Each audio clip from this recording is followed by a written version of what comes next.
তোমার না বাড়ি বাড়ি কলর মন, এই বাড়ি তো তোমার না, আসল বাড়ি হবে তোমার কবর ঘরে ঠিকানা। আল্লাহুম্মা সাল্লি আলা সাইয়্যিদিনা মাওলানা মুহাম্মদ ওয়া আলা আলি সাইয়্যিদিনা মাওলানা মুহাম্মদ। আল্লাহুম্মা সাল্লি আলা সাইয়্যিদিনা মাওলানা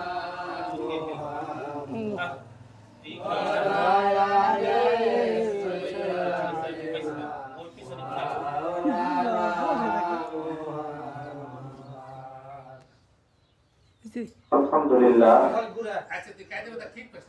না ওই ছেলে ঠিক আছে নি আল্লাহর দরবারে অসংখ্য অগণিত শুকর ও সুজুদ যে আল্লাহ জাল্লা শানু ওয়া আম্মা ওয়ালুহু ওয়া জাল্লা জালালুহু ওই জান এটা তো দোক আর পড়ব না আল্লাহ জাল্লা শানু ওয়া আম্মা ওয়ালুহু ওয়া জাল্লা জালালুহু আমাদেরকে পবিত্র জুমার নামাজের মাধ্যমে আল্লাহ তাআলার কুদরতি কদমে সেজদা অবনত হওয়ার জন্য মসজিদে আসার বসার তৌফিক দান করলেন। এজন্য আমরা অন্তরের অন্তঃস্থল থেকে কালিমাতুশ শুকর আদায় করি, সকলে বলি আলহামদুলিল্লাহ। মহান আল্লাহ পাক রব্বুল আলামিন আমাদেরকে দুনিয়ার জমিনে পাঠাইছেন। আমাদের কোনো অস্তিত্বই ছিল না, কোনো নামগন্ধই ছিল না। আল্লাহ পাক রব্বুল আলামিন কুরআনুল কারীমে বলছেন, বিসমিল্লাহির রহমানির রহিম, কাইফা তাকফুরুনা বিল্লাহি ওয়া কুনতুম আমওয়াতান ফাআহইয়াকুম সুম্মা ইউমীতুকুম সুম্মা ইউহয়ীকুম সুম্মা ইলাইহি তুরজাউন। আল্লাহু আকবার। আল্লাহ পাক রব্বুল আলামিন বলেন, কাইফা তাকফুরুনা বিল্লাহি ওয়া কুনতুম আমওয়াতান, হে দুনিয়ার মানুষ, কাইফা তাকফুরুনা, কেমন করে অস্বীকার করো, আমি আল্লাহকে কেমন করে তোমরা অস্বীকার করো।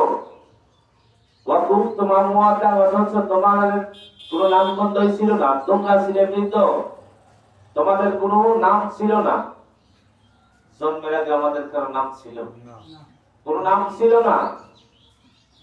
ফাআহিয়াকুম, আল্লাহ পাক রব্বুল আলামিন বললেন, বান্দা তোমরা বিভিন্ন ভাবে বিভিন্ন জায়গায় ছড়িয়ে ছিটিয়ে ছিলে, তোমাদের কোনো অস্তিত্বও ছিল না।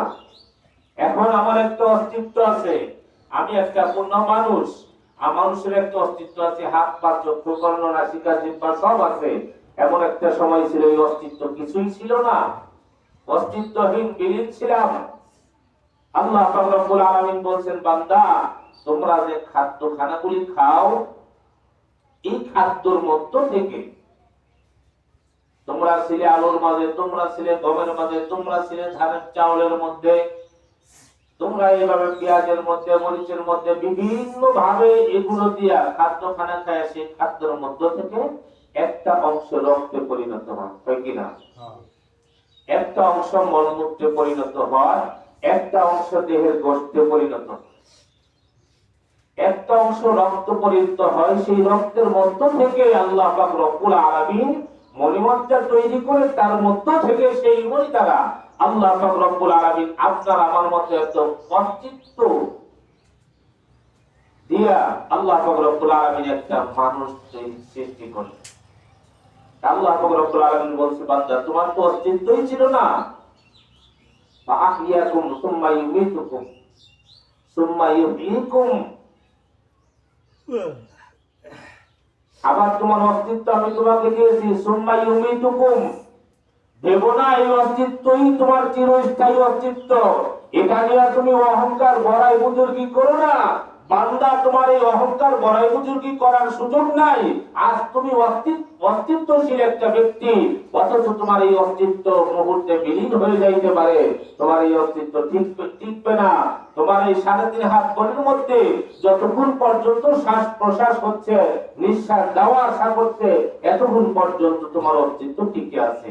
যখন নিঃশ্বাস বন্ধ হয়ে যাবে তখন আর তোমার অস্তিত্ব টিকবে না। ঠিক কিনা বলেন? অস্তিত্ব যখন নিঃশ্বাস বন্ধ হয়ে যাবে অস্তিত্ব ঠিকবে না। 2-4 দিন আপনজন একটু কান্নাকাটি করবে, তারপর আস্তে আস্তে সবাই বৎসরান্তে মৃত্যুবার্ষিকী উপলক্ষে হয় একদিন মেলাদ করাবে, আবার কোন কোন সময় মনেও থাকে না, ভুলেও যায়, কর্মব্যস্ততায় ভুলেও যায়, হয় না এরকম? তাহলে কি মূল্য আমাদের? আমরা কতটুকু মূল্যবান একটু কি চিন্তা করে ভেবে দেখেছি যে আমার মূল্য কতটুকু? একবারও ভাবি না। এইটুকু মূল্য নিয়ে আমরা এত অহংকার, এত গৌরব করি। আল্লাহ পাক রব্বুল আলামিন বললেন, বান্দা তোমাকে যেমন অস্তিত্ব দিয়েছি, তোমার অস্তিত্বশীল বানিয়েছি, আবার সুম্মা ইউমিতুকুম, তোমাকে মৃত্যু দিব, মৃত্যু দিয়া তোমার এই অস্তিত্ব আবার বিলীন করে দিব, সুম্মা ইউহয়িকুম সুম্মা ইলাইহি তুরজাউন। বান্দা আবার পুনরায় হাসর ময়দানে তোমাকে আবার অস্তিত্ব দিয়া আবার তোমাকে আমি জিন্দা করব, সেখানে তোমার হিসাব কিতাব কেউ থেকে রেহাই পাবে। কিন্তু মধ্যবর্তী যে একটা জিন্দেগি অস্তিত্ব দিয়ে আমাদেরকে পাঠাইছে, এই জিন্দেগিটা এমন একটা জিন্দেগি, আল্লাহ রাসূল বলেন আর দুনিয়াও মাজরাতুল আখিরাত, দুনিয়া হলো আখিরাতের কর্মক্ষেত্র। এই কর্মক্ষেত্রের মধ্য থেকে আমরা অনেকেই মায়া মোহের জগতে জড়িয়ে গেছি।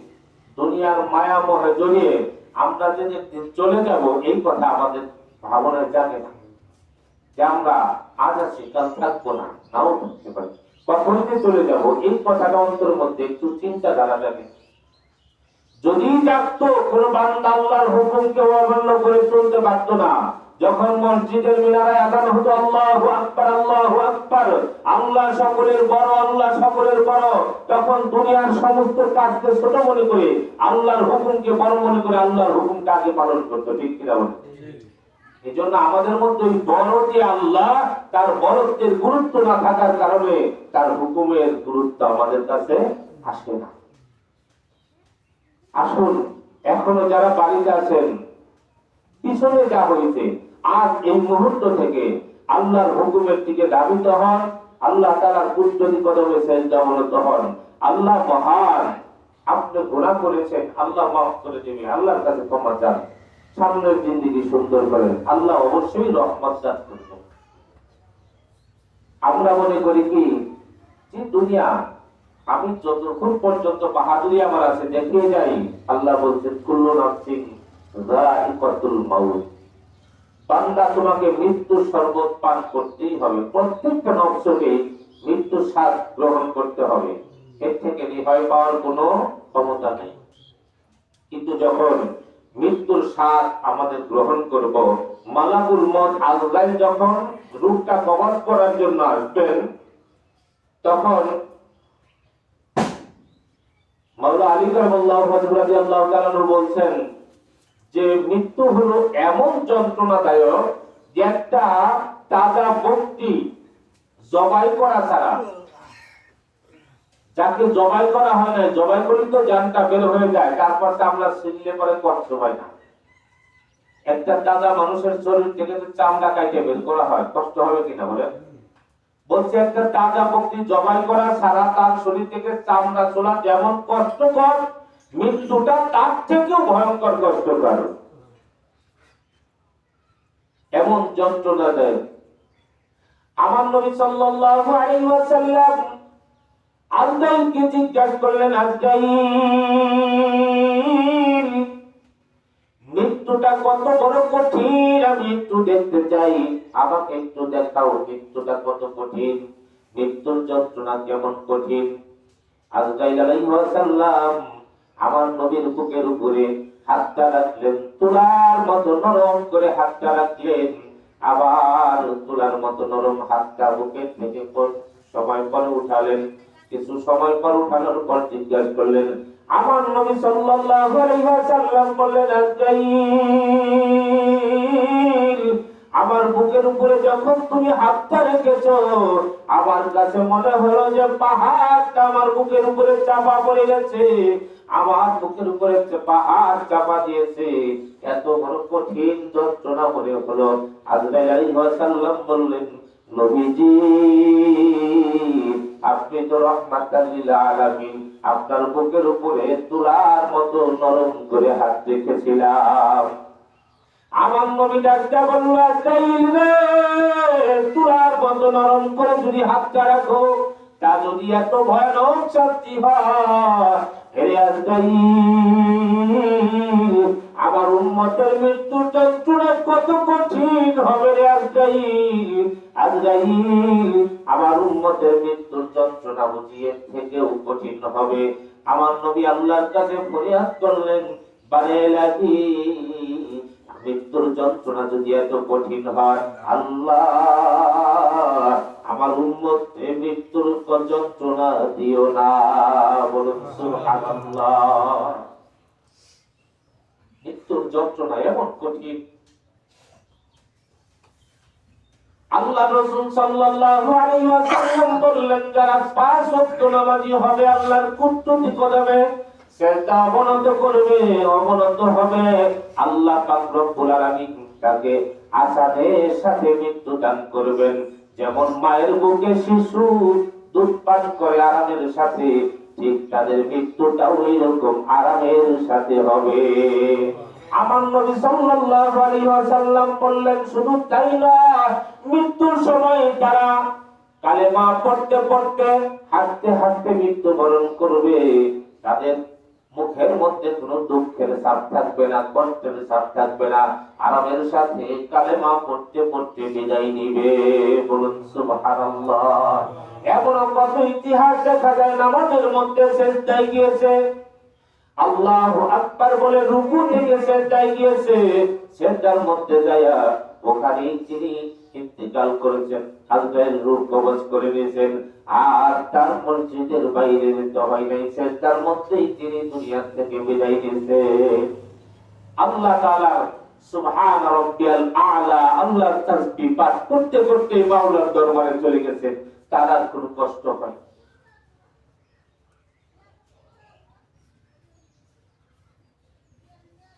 মরণের যন্ত্রণা সহিতে পারব না, মরণের যন্ত্রণা সহিতে পারব না, এমন মরণ প্রভু কবু দিও না, যন্ত্রণাদায়ক মৃত্যু কবু দিও না। গুনাহগার বান্দা যদিও তোমার,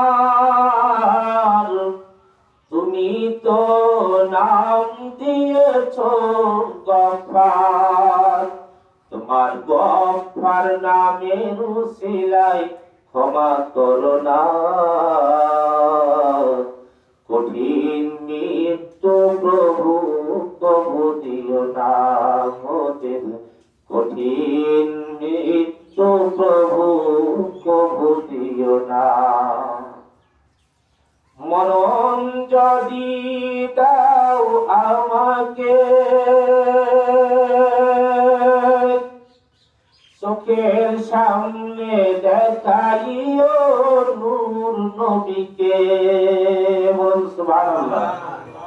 মরণ যদি দাও প্রভু আমাকে, চোখের সামনে দেখাইও নূর নবীকে, নবীকে না দেখায়া, নবীকে না দেখায়া মরণ দিও না, এমন কঠিন মৃত্যু প্রভু মোদের দিও না, এমন কঠিন মৃত্যু প্রভু মোদের দিও না। মরণের যন্ত্রণা সইতে পারবো না, এমন কঠিন মৃত্যু প্রভু কবু দিও না, এমন কঠিন মৃত্যু প্রভু কবু দিও না। একদিন মনে লাগবে তো, বলেন? আজ হোক কাল হোক দুনিয়া ছাড়তে হবে তো। দুনিয়া যদি ছাড়তে হয়, এই দুনিয়ার মোহমায়ার থেকে মনটাকে একটু মুক্ত করে মনটাকে আল্লাহর মোহে, আল্লাহ রসুলের মোহে একটু ধাবিত করুন, দেখবেন তাহলে ইহকালেও শান্তি, পরকালেও শান্তি। সম্পদ কিছু না, এই সম্পদ আপনার আমার না, এই সম্পদ এই এলাকা দেখেন আগে আমার তাও ছিল আবেদ মাতুব্বর, তারপরে সম্পদের মালিক হয়েছে তার সন্তানেরা, তারপরে তার নাতিনাতকুরা, তার নাতিনাতকুরের পরে যাই আবার আমরা পুতিরা, আবার আমাদের পরে আমাদের সন্তানেরা হইতেছে কিনা বলেন? একের পরে সম্পদের জায়গায় সম্পদ ঠিকই বলে রয়েছে, মালিক পরিবর্তন হচ্ছে, হচ্ছে না? মালিকানা কারো স্থায়ী থাকবে না। মালিকানা স্থায়ী যদি থাকতে পারত, এই সম্পদের মালিক আবেদ মাতুব্বর টিকে থাকতে পারত। মালিকানা স্থায়ী থাকতে পারবে না, মালিকানা পরিবর্তন হতে হবে। যেহেতু পরিবর্তন হতেই হয়, তাহলে পরিবর্তন হইয়া যেই জায়গাটাই যাব ওই জায়গার সামান জোগাড় করা দরকার, ঠিক কিনা বলেন? ওই মালিকানা পরিবর্তন হয়ে আমি যেখানে যাব ওই যাওয়ার সামান আমার জোগাড় করা দরকার। আমরা পারবো না ইনশাআল্লাহ। আল্লাহ রাসূল সাল্লাল্লাহু আলাইহি ওয়াসাল্লাম বলেন, আউয়ালু মা ইউহাসাবু বিহিল আবদু ইয়াউমাল কিয়ামাতিস সালাহ, কাল কিয়ামতের ময়দানে সর্বপ্রথম নামাজের হিসাব নেওয়া হবে। কি জবাব দেব আল্লাহ কাজ করাই দেয়া? প্রথম ঘাটিতে যদি আমরা ধরা খেয়ে যাই, পরবর্তী কোন ঘাটিতে পার হতে পারবো না। প্রথম হিসাব নেবে নামাজে। চিন্তা করে দেখুন কি জবাব দেব তার সামনে। এজন্য আসুন, যখন মসজিদের মেলার আজান হয়ে যায় আল্লাহু আকবার আল্লাহু আকবার, তখন আমরা দুনিয়ার কাজকে ছোট মনে করে আল্লাহর হুকুমকে বড় মনে করে আল্লাহর হুকুমটা পালন করেন, তারপর আবার দুনিয়ার কাজে লেগে পড়েন। বিনিময় লাভ হবে কি জানেন?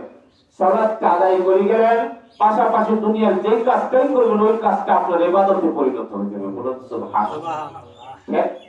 খেতে কর্ম আমাদের করতে হবে, কিন্তু করতে হলেও ওই কর্মটা ইবাদত হবে। সন্তানের জন্য ভরণ পোষণ কামাই রুজি করি, ওটা ইবাদত হবে। দোকানপাট ব্যবসা বাণিজ্য করেন, ওটা ইবাদত হবে। নামাজ বাদ দিয়ে যদি করেন ওগুলো ইবাদত থেকে সবই বরবাদ। এজন্য যখন আজান হয়ে যায় দুনিয়ার কাজকে ছেড়ে দিয়ে তখন নামাজের জন্য প্রস্তুতি নিতে হবে। আপনি মরণের কথাটা একটু চিন্তা করে মরণের প্রস্তুতি নেন, দেখবেন নামাজের প্রস্তুতি আপনার এসে যাবে। রাতে শুয়ে শুয়ে একটু ভাবেন যে আমার দাদাও তো ছিল এরকম ঘর বাড়িতে, তারপরে তার সন্তানরা ছিল, তার সন্তানরা বাচ্চারাও চলে গেছে, আমরা আছি, আমাদেরও শরীরে শক্তি আস্তে আস্তে খুয়ে দিতেছে। কি বলো ভাই? আগের মতো শক্তি আছে নাকি? আগে 2 মিনিট বোঝাও ঠেলা দেওয়া যায়, পরে একদম 2 মিনিট বোঝাও ঠেলা দেওয়া উঠে নিয়ে চলে গেছে। এখন আধা মন্দির একটু তাই শ্বাসটাতে তাদের গামছা, হাতের ব্যাগটা নিয়ে হাঁটতে পারে না। তাহলে সবকিছু খুয়ে খুয়ে যাইতেছে, বোঝাইতেছে তোমার ভিসা টিকিট ওকে হইতেছে আস্তে আস্তে। যে সময় টিকিটের ডেট পড়ে যাবে ফ্লাইটের, এ দুনিয়া ছাড়তে। এজন্য যেহেতু আমরা দুনিয়া ছেড়ে চলেই যাব, থাকতেই পারবোই না, তাহলে যেখানে যাব ওই জায়গায় যাওয়ার সামান একটু জোগাড় করার চেষ্টা করি। আল্লাহ রাসূল সাল্লাল্লাহু আলাইহি ওয়াসাল্লাম বলেন, মুতু ক্বাবলা আন তামুতু, মরণের আগে মরো, মরণের আগে মরো। মরণ যখন তোমার এসে যাবে তার আগে তুমি মরো। অর্থাৎ আমার ভিতরে নফস আম্মারা প্ররোচনা দিয়া, ধোঁকা দিয়া আমাকে বিপদগামী করে, আমার ভিতরে অহংকার কাজ করে, আমার ভিতরে হিংসা বিদ্বেষ কাজ করে, আমার ভিতরে গৌরব কাজ করে, তা তখনই কাজ করে। এই যে ভিতরে কাম, ক্রোধ, লোভ, মোহাম্মদ, মাৎসর্য, ষড়রিপু, এই ষড়রিপুকে দমন করে নিজের আত্মবিক্রয় করে, গৌরব অহংকার বিক্রয় করে আগে মরো, চিন্তা মরণ, তাহলে মরণের যন্ত্রণা তোমাকে শোবে না। যেমন ইমাম ফখরুদ্দিন রাজি রহমাতুল্লাহ আলাইহি, তিনি অনেক বড় একজন আলেম ছিলেন, তাফসীরে কাবিরের লেখক। এত বড় তাফসীর, সবচেয়ে বড় তাফসীর যিনি লিখছেন তাফসীরে কাবির, সেই তাফসীরে কাবিরের লেখক হলেন আল্লামা ইমাম ফখরুদ্দিন রাজি রহমাতুল্লাহ আলাইহি। তিনি হঠাৎ করে একদিন কোরআন পড়তে পড়তে তিনি ভাবলেন যে আমার বায়াত হতে লোক পাবে কোথায়, এসছে কারা করে পাইলেন নজমুদ্দিন কুবরা রহমাতুল্লাহ আলাইহি। নজমুদ্দিন কুবরা রহমাতুল্লাহ আলাইহির কাছে বায়াত হতে গেছেন। নজমুদ্দিন কুবরা রহমাতুল্লাহ আলাইহি বলছেন যে দেখো, তুমি তো এত বড় জাতের আলেম, তুমি কত হাজার হাজার কিতাব লেখো, মাসালা লেখো, ফতোয়া লেখো, তোমার আমি বায়াত করতে পারবো না, তুমি আমার হুকুম মানতে পারবে না, তোমার বায়াত করতে পারবো না। বলছে হুজুর আমি আপনার সব হুকুম মেনে চলবো, বায়াত হবো, তোমাকে বায়াত করবো। বলছে ঠিক আছে, তোমাকে 1 বছর সময় দিলাম, 1 বছর সময় দিলাম, 1 বছর পরে তোমাকে বায়াত করব। এই 1 বছরের মধ্যে তুমি একটা মাসালাও লিখতে পারবা না, একটা মাসালাও লিখতে পারবা না। আল্লামা ফখরুদ্দিন রাজি রহমাতুল্লাহ আলাইহি ইমাম নজমুদ্দিন কুবরা রহমাতুল্লাহ আলাইহির কাছে বললেন যে হুজুর আপনার হুকুম প্রত্যেকটা অক্ষর অক্ষরে পালন করব। তিনি ওইখান থেকে বাড়ি চলে আসলেন। বাড়ি এসে 1 বছর কেমনে থাকবেন, 2-3 মাস পার হয়েছে, এখন আর ভালো লাগে না, মনের মধ্যে থেকে কুটকুট করে কামড়ায়, হাত সুরসুর করে, কলম ধরে রাখতে রাখতে তিনি মাসালা লেখেন। লিখতে লিখতে লিখতে লিখতে অনেকগুলি কাগজ লিখে ফেলেছেন। 1 বছর যখন পূর্ণ হয়ে গেছে, হুজুর যেই ডেট দিয়েছে ওই ডেট মতো আবার দরবারে চলে গেছেন। যে বলছে হুজুর আমি আপনার কাছে বায়াত হতে এসেছি, আমাকে বায়াত করে নেন। নজমুদ্দিন কুবরা রহমাতুল্লাহ আলাইহি বললেন ইমাম ফখরুদ্দিন রে, তুমি আমার কাছে বায়াত হতে এসেছো ঠিকই, আমার হুকুম মানতে পারছো কিনা? কয় কি হুজুর আপনার হুকুম মানছি। কয় কোন কিতাব লিখছনি? কয় না হুজুর কোন কিতাব লিখি নাই। ইমাম নজমুদ্দিন কুবরা রহমাতুল্লাহ আলাইহি হাতটা উঁচু করে দিয়ে বললেন মালিক, ফখরুদ্দিন যে কিতাবগুলি লিখেছে, লেখা কিতাবগুলি আমার হাতে এনে দাও। বলুন সুবহানাল্লাহ। খড়িকের মধ্যে কাগজগুলি আসমানের শূন্য মণ্ডলীতে উড়ে এসে ইমাম নজমুদ্দিন কুবরা রহমাতুল্লাহ আলাইহি হাতের মধ্যে এসে গেলেন। ইমাম ফখরুদ্দিন রাজি রহমাতুল্লাহ আলাইহির সামনে নামাই দিলেন। ফখরুদ্দিন 1 বছর পর্যন্ত কিতাব লিখতে নিষেধ করেছিলাম, এইগুলো কার লেখা? ইমাম ফখরুদ্দিন রাজি রহমাতুল্লাহ আলাইহি দেখে ঘরের মধ্যে অন্ধকার, রাতের বেলায় লাইট জ্বালায় যেগুলো লিখছে, দয়ারের মধ্যে তালা মেরে রেখে আসছে, ওই লেখা কিতাবগুলি তার সামনে এসে গেছে। বলছে হুজুর এইগুলো আমি লিখছি, আমি বসে থাকতে পারি না, ভালো লাগে না, গোপনে লিখেছি, আপনি বুঝি দেখবেন না তাই লিখেছি। হুজুর এটা আপনি কেমন করে আনতে পারলেন? বললেন ফখরুদ্দিন এইটা তুমি বুঝবা না, ওলিদের কারামতি খেলা তোমার বোঝার ক্ষমতা নাই, ওলিদের কাশফ তুমি বুঝতে পারবা না। ফখরুদ্দিন রে যাও, আমি তোমাকে প্রথমে একটা নিষেধ করছিলাম, আমার নিষেধটা মানতে পারো নাই, আমি তোমাকে বায়াত করতে পারবো না, চলে যাও। আল্লাহর ওলিরা একবার বললে সেটাই সই রাখতে, একবার যদি না করে দিতে যে দরবার তোমার দরবার থেকে তাড়াই দিলাম সেটাই সই, আর ঢুকতে দিতে। ইমাম ফখরুদ্দিন রাজি রহমাতুল্লাহ আলাইহি বলছে হুজুর আপনি আমাকে বায়াত যদি নাও করেন, তবু আমি মন স্থির করেছি, মনে মনে আমি আপনাকে আমার মুর্শিদ বলে মেনে নিয়েছি। বলুন সুবহানাল্লাহ। বলছে মনে মনে আপনাকেই মুর্শিদ বলে মেনে নিয়েছি, আপনি যদি বায়াত নাও করেন তবু আপনি আমার মুর্শিদ, আমি আপনাকেই স্মরণ করব, আপনাকেই বর্জকিদার করাবো, আমি আপনার ভক্ত হয়েই থাকবো। আপনি কবুল করেন আর না করেন আমি মেনে নিয়েছি, আপনি আমার পীর, আপনি আমার মুর্শিদ। ইমাম ফখরুদ্দীন রাজি রাহমাতুল্লাহ আলাইহি মৃত্যুর কালে, ইন্তেকালের সময় ইবলিস সামনে এসে গেছে, আয়েশা বলে ফখরুদ্দীন রে, আল্লাহ একজন না আল্লাহ দুইজন? আল্লাহ একজন না আল্লাহ দুইজন? ইমাম ফখরুদ্দীন রাজি রাহমাতুল্লাহ আলাইহি বলেছেন কুল হুয়াল্লাহু আহাদ, আল্লাহ এক, দ্বিতীয় কোন আল্লাহ নাই। আবার ইবলিস আবার আরেক জায়গা থেকে দলিল দাঁড় করাই দিয়েছে, এইটা আল্লাহ দুইজন। এরকম করতে করতে 100 দলিল ইবলিস দিয়েছে, 100 দলিল ইমাম ফখরুদ্দীন রাজি রাহমাতুল্লাহ আলাইহি দিয়েছে। এবার ইমাম ফখরুদ্দীন রাজি রাহমাতুল্লাহ আলাইহি আর দলিল খুঁজে পাই না, আল্লাহ এক এই কথা প্রকাশ করার জন্য দলিল আর খুঁজে পাচ্ছে না। হঠাৎ করে মনে হইল আমি তো নজমুদ্দিন কুবরাকে পীর মেনেছি, অমনি তিনি বর্জকে তাকে টান দিয়ে স্মরণ করে ইমাম ফখরুদ্দীন রাজিকে বলছেন মুর্শিদ, এই নিদানের সময় ঈমান হারা করে দিতেছে, মুর্শিদ আপনি আমার ঈমান রক্ষা করেন। ইমাম ফখরুদ্দীন রাজি রাহমাতুল্লাহ আলাইহি হাজার হাজার মাইল দূর থেকে আসরের নামাজে ওযু করতেছে, এমন টাইমে ওযুর টাইমে দেখে যে তার ভক্ত ফখরুদ্দীন বিপদে পড়েছে, মৃত্যু মুখে, ঈমান নষ্ট হয়ে যায়।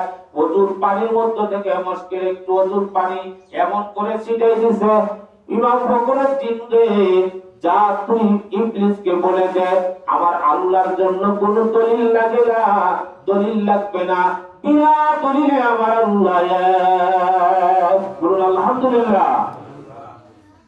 বিনা দলিলে আমার আল্লাহ এক, ঠিক কিনা বলে? আল্লাহ এক, একত্ববাদের কোনো দলিল প্রয়োজন নাই। আল্লাহ এক, আল্লাহর মতো আর কারো এক অন্য কোনো আল্লাহ নাই, ক্ষমতাবান কেউ নাই। এক আল্লাহ, এর মতো আর ক্ষমতাবান আর কেউ নাই। বাস্তব প্রমাণ দেখেন, মানুষের মধ্যে কারো চেহারার সাথে কারো চেহারা মিল নাই। আমার মতো আমাকেই আল্লাহ বানাইছে আর কাউকে বানাই নাই, আপনার মতো আপনাকেই বানাইছে, আপনার মতো আর কেউ নাই, তার মানে আল্লাহ এক। একরকম চেহারা এরকম আর নাই, তবুও দেখতে মনে হয় যে ওই রকম, কিন্তু তারপরেও যাই দেখেন ব্যবধান আছে। কেমন আল্লাহ?